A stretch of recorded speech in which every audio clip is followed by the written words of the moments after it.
Why have Whoopie Slings become so popular for highlighting, and what are the tricks for using them? Check it out in this episode of How Not to Highline.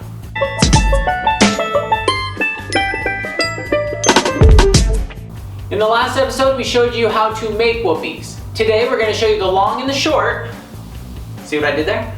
Of how to use them. Let's first go over the big picture.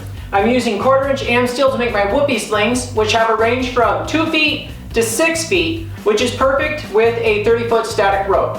And each one has a strength of about 24 kilonewtons. So Whoopie Slings are a great super light, super strong solution to add redundancy to your static rope anchor. If the rope were to break, the Whoopie Slings were going to hold all the pressure with all 4 bolts. And if a bolt were to blow, the other 3 bolts will hold it statically in place. You may never know there was a failure. I broke a quick link before and didn't even know it until I de-rigged because the other Whoopies held it in place. But more on that later. The way we attach our Whoopie to a bolt is to Girth Hitch it. You put the eye through and then you pull the entire Whoopie through the eye and it creates a Girth Hitch that's now around the bolt. If you have an anchor point that opens, it gives you another option to attach your Whoopie Sling because you can put your eye directly inside of it instead of a Girth Hitch. If you have a 6mm quick link, you have a dilemma because this is small and should have a backup. If you connect your Whoopie directly to the 6mm, it's better for the Whoopie because this has rounded edges.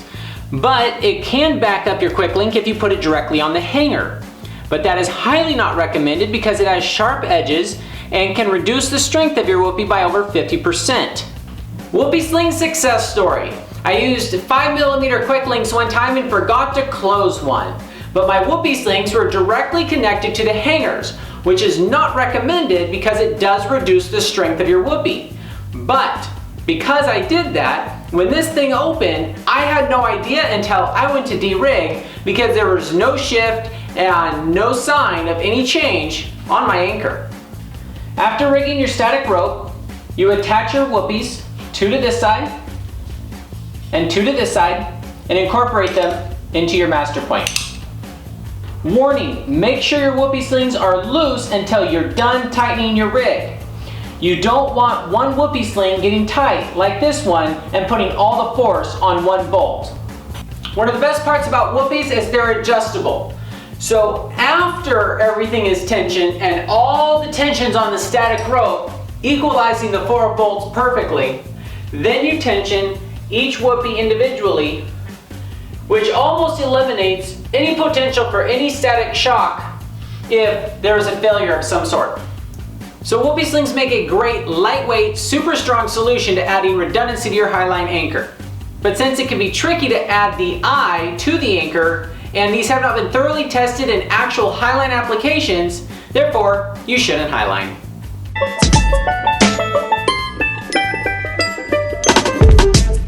Hi, I'm Ryan Jinks, and this was another episode of the How Not to Highline series. This is a guide for slackliners interested in transitioning into highlining.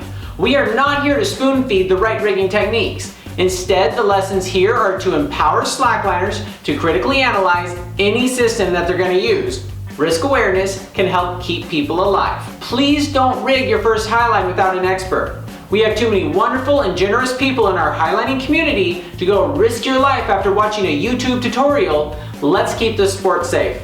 And remember, since no system is perfect, therefore you shouldn't highline. Thanks for watching and please subscribe.